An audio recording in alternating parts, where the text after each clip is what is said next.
Hello दोस्तों, स्वागत है हमारे YouTube चैनल में। और आज की क्लास में हम लोग पढ़ेंगे इम्पॉर्टेंट जीके क्वेश्चंस के बारे में, जो कि मिक्स्ड क्वेश्चंस होंगे। यानी जीके के हर एक सेगमेंट से ये क्वेश्चन लिए गए हैं, जो आपके लिए काफ़ी यूजफुल होंगे आगे आने वाले एग्जाम्स के लिए। तो चलिए स्टार्ट करते हैं आज की क्लास को और देखते हैं कई सारे इंपॉर्टेंट और अच्छे question with additional information. So let's start. सबसे पहला जो यहाँ पर हमारा क्वेश्चन है वो है बुक्स एंड ऑथर से रिलेटेड, और इसमें आपको बताना है the light of Asia the poem that defined the Buddha. तो देखिए, भगवान गौतम बुद्ध के जीवन पर ये एक बुक लिखी गई है, द लाइट ऑफ एशिया। और ये बुक किसके द्वारा लिखी गई है? तो ये जो बुक है ये लिखी गई है जयराम रमेश के द्वारा। उसके अलावा आप जो अदर राइटर्स देख रहे हैं, शशि थरूर है, चेतन भगत है, सलमान रुश्दी, इनके द्वारा भी कई सारी जो बुक्स हैं वो यहाँ पर लिखी गई हैं। जैसे चेतन भगत की आपने देखा होगा, हाफ गर्लफ्रेंड नाम से उनकी एक बुक थी। उसके साथ ही साथ और भी कई सारी जो बुक्स हैं वो चेतन भगत के द्वारा लिखी गई हैं। तो ये जो बुक है ये आपको याद रखनी है, भगवान बुद्ध के ऊपर ये बेस्ड है और जयराम रमेश के द्वारा लिखी गई है। अगला क्वेश्चन है, निम्न में से किस प्रसिद्ध रसोई सामग्री को शर्करा भोजी कवक कहा जाता है? यानी शर्करा भोजी कवक किसे कहा जाता है? कौन सा इसमें फंजाई है और वो प्रसिद्ध रसोई सामग्री भी है? तो इसका सही आंसर होगा ईस्ट, या जिसे हिंदी में कहा जाता है खमीर। तो ये एक रसोई सामग्री है जो कि शर्करा भोजी कवक जिसे हम कहते हैं, क्योंकि ये जो है ईस्ट, ये क्या होता है? ये एक कवक होता है, यानी एक फंजाई होता है, और इसका यूज किया जाता है खाद्य पदार्थों में। खाद्य पदार्थों में इसका यूज किया जाता है। और खाद्य पदार्थों में किस लिए किया जाता है? क्योंकि ये उसको स्पंजी बना देता है। जैसे कि जो हम ब्रेड खाते हैं उसमें इसका यूज किया जाता है। यानी ब्रेड आप देखते हो कितने स्पंजी होते हैं। तो ये जो स्पंजी बनने वाली जो उसमें क्वालिटी है ये आती है किससे? ये आती है यीस्ट के कारण, यानी जो कि एक कवक है जिसे हम हिंदी में खमीर कहते हैं। तो यहाँ पर सही आंसर होगा यीस्ट। उसके अलावा सिरका है, चटनी है, इनका कोई यहाँ पर लेना देना है नहीं इस क्वेश्चन से। अगला क्वेश्चन है एंशियंट हिस्ट्री से मिडाइवल हिस्ट्री से रिलेटेड है। किस मुगल शहजादे ने 1657 में उपनिषदों का फारसी में अनुवाद किया था? तो देखिए, जो उपनिषद हैं हमारे प्राचीन भारत के वैदिक सभ्यता के जो उपनिषद थे उनका फारसी भाषा में अनुवाद किया था। तो ऐसा कौन सा मुगल शहजादा था, यानी कौन सा मुगल शासक जिसे हम कहेंगे, किसके द्वारा ये किया गया था? तो देखिए, यहाँ पर शाहजहाँ के 4 पुत्र हुआ करते थे, जिनमें औरंगजेब, दारा शिकोह, शाह शुजा और मुराद मिर्जा यहाँ पर हुआ करते थे। तो इसका जो सही आंसर है वो है दारा शिकोह, जो कि सबसे बड़ा बेटा था शाहजहाँ का। और औरंगजेब जो कि अगला मुगल शासक बना था। वैसे तो जो शाहजहाँ था, हमने पढ़ा भी है मिडाइवल हिस्ट्री में, जब हमने आपको पढ़ाया था कि वहाँ पर दारा शिकोह को ही शाहजहाँ क्या बनाना चाहता था? अगला शासक बनाना चाहता था, अगला मुगल शासक बनाना चाहता था। लेकिन औरंगजेब ने शाहजहाँ को भी कैद करा दिया और साथ ही साथ दारा शिकोह की हत्या कर दी थी, और उसके साथ ही साथ अदर 2 जो उसके भाई थे उनकी भी हत्या कर दी थी औरंगजेब ने। तो औरंगजेब बहुत ही क्रूर शासक था, और ये कट्टर हम ये कह लें कि कट्टर मुस्लिम शासक था जो औरंगजेब था। बाकी जो दारा शिकोह था, इसके पास बहुत ही ज़्यादा हम ये कह लें इसके पास बहुत ही ज़्यादा नॉलेज था, क्योंकि इसने उपनिषदों का फारसी में अनुवाद किया था। तो उपनिषद भी और वैदिक सभ्यता के जो भी वेद थे ये सभी इसने पढ़ रखे थे। तो ये एक सेकुलर शासक बनता अगर ये अगला मुगल शासक बनता। बट यहाँ पर औरंगजेब ने इसकी हत्या कर दी और शाहजहाँ को भी वहाँ पर कैद कर लिया था। तो इसका सही आंसर है दारा शिकोह। अगला यहाँ पर क्वेश्चन है, सिम्बेक्स निम्न में से किन 2 देशों के बीच आयोजित एक सैन्य अभ्यास है? देखिए, विभिन्न देशों के बीच जो मिलिट्री एक्सरसाइजेज हैं वो यहाँ पर कंडक्ट कराई जाती हैं। जैसे कि वो एयरफोर्स से रिलेटेड भी हो सकती हैं, आर्मी से रिलेटेड भी हो सकती हैं, साथ ही साथ वो 2 देशों के बीच की जो नेवी है उसके बीच की भी ये जो मिलिट्री एक्सरसाइजेज हैं वो यहाँ पर हो सकती हैं। और यहाँ पर आपको बताना है सिम्बेक्स किन 2 देशों के बीच की जाती है। तो देखिए, जो सिम्बेक्स एक्सरसाइज है ये इंडिया और सिंगापुर के बीच आयोजित होने वाली एक एक्सरसाइज है जिसे हम सिम्बेक्स के नाम से जानते हैं। उसके अलावा अगर हम बात करें इंडिया एंड यूएसए के बीच में, तो इंडिया और यूएसए के बीच में वज्र प्रहार और टाइगर ट्रम्प, ये जो एक्सरसाइजेज हैं ये जो कंडक्ट होती हैं इंडिया और यूएसए के बीच, यानी भारत और अमेरिका के बीच। फिर इंडिया और थाईलैंड के बीच में मैत्री युद्धाभ्यास यहाँ पर आयोजित किया जाता है। और इंडिया और श्रीलंका के बीच में मित्र शक्ति मित्र शक्ति जो सैन्य अभ्यास है ये इंडिया और श्रीलंका के बीच किया जाने वाला अभ्यास है। उसके अलावा बहुत सारी एक्सरसाइज हैं जो इंडिया के द्वारा विभिन्न देशों के साथ की जाती हैं, जैसे इंडिया और फ्रांस के साथ की जाने वाली एक्सरसाइज हैं जिनमें है गरुण, वरुण। गरुण यहाँ पर जो एयरफोर्स है, भारतीय एयरफोर्स और फ्रांस की एयरफोर्स, उनके बीच की जाने वाली एक्सरसाइज है। तो ये सभी जो एक्सरसाइज है इनसे रिलेटेड एक वीडियो आपको हमारे चैनल में मिलेगा और वहाँ पर हमने कई सारे देशों के साथ जो की जाने वाली एक्सरसाइजेज हैं, मिलिट्री एक्सरसाइजेज हैं, उनके बारे में डिटेल में बताया है। आप उस वीडियो को भी देख सकते हैं जो आपके लिए काफ़ी नॉलेजफुल होगा और आप उसे अच्छी तरीके से वहाँ पर पढ़ सकते हैं। अगला यहाँ पर हमारा क्वेश्चन है जियोग्राफी से रिलेटेड। गिरी नदी यानी गिरी रिवर एक रिवर का नाम है, ये आपको बताना है ये किसकी एक महत्वपूर्ण सहायक नदी है। किसकी सहायक नदी है गिरी नदी? तो देखिए जो ये गिरी नदी है ये है यमुना की सहायक नदी।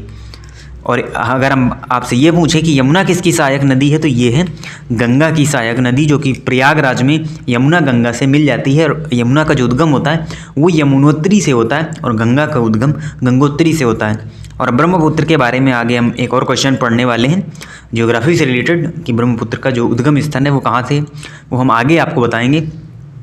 उसके अलावा बात करें अगर हम आप तो कावेरी और गोदावरी ये दक्षिण भारत की यानी भारतीय जिसे हम प्रायद्वीप की नदियाँ कहते हैं, ये वो नदियाँ हैं कावेरी और गोदावरी। अगला यहाँ पर क्वेश्चन है पॉलिटी से रिलेटेड। भारतीय संविधान का कौन सा अनुच्छेद राज्यपाल की क्षमादान शक्ति से संबंधित है?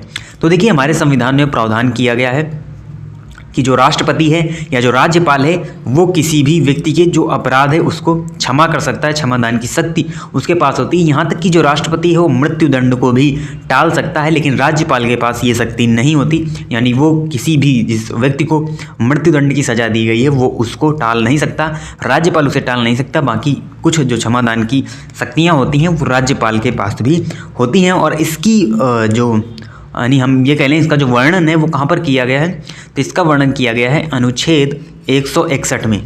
तो अनुच्छेद 161 में इसका वर्णन है कि जो राज्यपाल की क्षमादान शक्ति है यानी राज्यपाल भी किसी अपराधी यानी किसी व्यक्ति को क्षमा कर सकता है। निम्न में से कौन सा ज्वार का एक मुख्य कारण है? तो सबसे पहले हमको ये जानना होगा कि ये ज्वार कौन सा है, क्योंकि ज्वर मीन्स होता है फीवर। देखिए हिंदी में भी कई सारे जो कन्फ्यूजन है देखने को हमको मिलते हैं, तो आपको सही से यहाँ पर जानना है। तो ज्वर के बारे में तो पूछा नहीं जाएगा, ज्वर क्या होता है? बुखार होता है। उसके अलावा ज्वार एक हमारा जौ भी होता है। तो ये मिलते जुलते शब्द हैं, लेकिन जब हम बात करते हैं जियोग्राफी पर्सपेक्टिव से तो वहाँ पर ज्वार का मतलब क्या होता है? तो दो क्रियाएं होती हैं, दो समुद्री क्रियाएं होती हैं, ज्वार और भाटा। ज्वार और भाटा क्या होते हैं? तो देखिए ये बेसिकली एक सागरीय तरंगे ही होती हैं। यानी जो ज्वार भाटा है ये क्या होती हैं? ये होती हैं सागरीय तरंगे, और सागर में होने वाली ये दो घटनाएं हैं जिन्हें हम ज्वार भाटा के नाम से जानते हैं। और जब समुद्री जल यानी समुद्र का जल जब यानी जो समुद्र जल का जो स्तर है वो जब बढ़ता है तो इस क्रिया को हम क्या कहते हैं? इस क्रिया को हम कहते हैं ज्वार। उसके अलावा भाटा हम किसे कहते हैं? जब समुद्री जल नीचे जाता है। तो देखिए वैसे तो जो समुद्र का तल है वो हमेशा एक ही रहता है, समुद्र का तल ना घटता है ना बढ़ता है। लेकिन जब ऐसी क्रियाएं होती हैं और उनका कारण क्या है, अलग अलग कई सारे उनके कारण होते हैं, तो समुद्री जल का ऊपर आना ज्वार कहलाता है और समुद्री जल का घटना यानी नीचे जाना भाटा की क्रिया कहलाता है। तो ये किसके कारण होता है? तो इसका जो यहाँ पर सही आंसर है वो है सूर्य और चंद्रमा का गुरुत्वाकर्षण खिंचाव। तो देखिए सूर्य एक केंद्र पर है और पृथ्वी एक ग्रह है, और पृथ्वी का उपग्रह है चंद्रमा, और पृथ्वी में भी हमारा सारा जो समुद्र है वो यहाँ पर स्थित है। तो क्या होता है जब सूर्य और चंद्रमा के बीच जो गुरुत्वाकर्षण खिंचाव है उसकी वजह से ये जो जल है इसका यहाँ पर हमको परिवर्तन दिखाई पड़ता है। यानी जल का ऊपर आना, जल का घटना, ये सारी घटनाएं सूर्य और चंद्रमा के ग्रेविटी फोर्सेज की वजह से होती हैं, और ग्रेविटी की वजह से ही ये घटनाएँ जो है वो समुद्र में हमको दिखाई पड़ती हैं। तो ये इसका सही आंसर होगा। अगला क्वेश्चन है इकोनॉमिक्स से रिलेटेड। उत्पादन के कारकों की खरीद के लिए दूसरे को भुगतान यानी जो दूसरों के लिए भुगतान को हम क्या कहते हैं, किस नाम से उसे जाना जाता है? तो इसे जानते हैं हम किसके नाम से? स्पष्ट लागत। यानी उसे क्या कहा जाता है? उसे स्पष्ट लागत कहा जाता है। देखिए इकोनॉमिक टर्म्स हैं, थोड़ा सा आपको समझने में इन्हें प्रॉब्लम होगी, बट एक ही क्वेश्चन बेसिकली हमको देखने को मिलता है किसी भी एग्ज़ाम में। हम देखते हैं 25 क्वेश्चन जिसमें पूछे जाते हैं, तो एक ही क्वेश्चन वहाँ पर हमको देखने को मिलता है इकोनॉमिक्स से रिलेटेड। तो अगर आपको समझ में नहीं आता एग्ज़ाम टाइम में, तो आप इसको स्किप भी कर सकते हैं, क्योंकि इसमें आप तुक्का नहीं लगा सकते, क्योंकि इसमें चारों ऑप्शन आपको पता नहीं होते कई बार, क्योंकि थोड़ा सा टफ लैंग्वेज होती है इकोनॉमिक्स की। तो यहाँ पर सही आंसर होगा स्पष्ट लागत। बढ़ते हैं अगले क्वेश्चन की ओर, और अगला क्वेश्चन है, निम्न में से किस स्वतंत्रता सेनानी ने 1875 में वंदे मातरम गीत की रचना की थी? तो देखिए, जो हमारा राष्ट्रीय गीत है, राष्ट्रीय गीत और राष्ट्रीय गान दोनों में फ़र्क है, कई बार लोग इसे भी नहीं समझ पाते।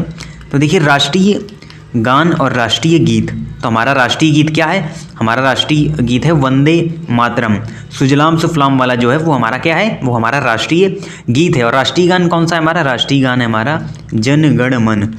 और राष्ट्रीय गान की रचना की थी रविंद्रनाथ टैगोर ने, और इन्होंने बांग्ला भाषा में इसकी रचना की थी, और उसी से लिया गया है क्या? जन गण मन, जो कि हमारा राष्ट्रीय गान है। और उसके अलावा बात करें अगर हम राष्ट्रीय गीत की, तो इसकी देखिए रचना कर दी गई थी 1875 में ही, और इसकी रचना की गई थी स्वतंत्रता सेनानी बंकिम चंद्र चटर्जी के द्वारा।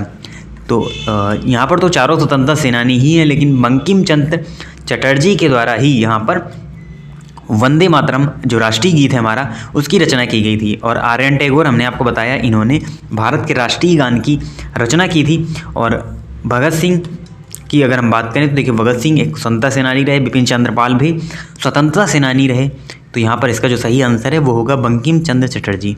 अगला क्वेश्चन है एक बार फिर जियोग्राफी से ही रिलेटेड, ब्रह्मपुत्र नदी की उत्पत्ति कहाँ से होती है? तो देखिए, जो ब्रह्मपुत्र नदी है ये हमारी भारत से ओरिजिनेट नहीं होती, यानी जो ब्रह्मपुत्र रिवर है ये चाइना के पास स्थित है, यानी जो कैलाश पर्वत है, कैलाश श्रेणी का चमयुंगडुंग ग्लेशियर, चमयुंगडुंग जो ग्लेशियर है कैलाश श्रेणी का, वहाँ से ब्रह्मपुत्र नदी ओरिजिनेट होती है, और असम के रास्ते यहाँ पर भारत में प्रवेश करती है, और फिर इधर होती हुई बांग्लादेश से बे ऑफ बंगाल में इसका अंत हो जाता है। तो ये ब्रह्मपुत्र नदी की वहाँ से रास्ता होती है, असम की लाइफलाइन बेसिकली हम इसे कह सकते हैं, क्योंकि वहाँ से ये होकर आती है। और इसी में ब्रह्मपुत्र नदी में ही जो नदी द्वीप है, सबसे बड़ा नदी द्वीप माजुली नदी द्वीप वो स्थित है, ब्रह्मपुत्र रिवर में ही वो यहाँ पर स्थित है। तो ये आपको ध्यान रखना है, ये कैलाश श्रेणी के चुंगयुंगडुंग ग्लेशियर से निकलती है, ना कि नेपाल हिमालय से, ना कि मपचानचुंगो के ग्लेशियर से, और ना ही गैरसैंड के गढ़वाल की पहाड़ियों से। तो भारत से ओरिजिनेट ये होती नहीं, तो ये तो ऑप्शन पहले ही आपका गलत हो गया। और नेपाल हिमालय की भी ये नदी नहीं है, क्योंकि नेपाल हिमालय आपका इधर पड़ जाता है, और ये नॉर्थ ईस्ट के राज्यों से होकर जाती है, और बे ऑफ बंगाल में इसका अंत हो जाता है। तो ये हमारे आज के क्वेश्चन थे, इम्पॉर्टेंट 10 क्वेश्चन हमने यहाँ पर डिस्कस किए, जो हमारी मिक्स्ड जीके सीरीज के अंतर्गत थे। तो इसी प्रकार से हम यहाँ पर इन क्वेश्चंस को डिस्कस करते रहेंगे, और साथ ही साथ हम यहाँ पर कुछ जो हमारे नए टॉपिक हैं, करंट के टॉपिक हैं, उनसे रिलेटेड भी जल्द ही आपको यहाँ पर वीडियोज देखने को मिलेंगे। तो आप इसी तरीके से चैनल से जुड़े रहिए, अपना प्यार बनाए रखिए। मिलते हैं आपसे नेक्स्ट वीडियो में, तब तक के लिए धन्यवाद।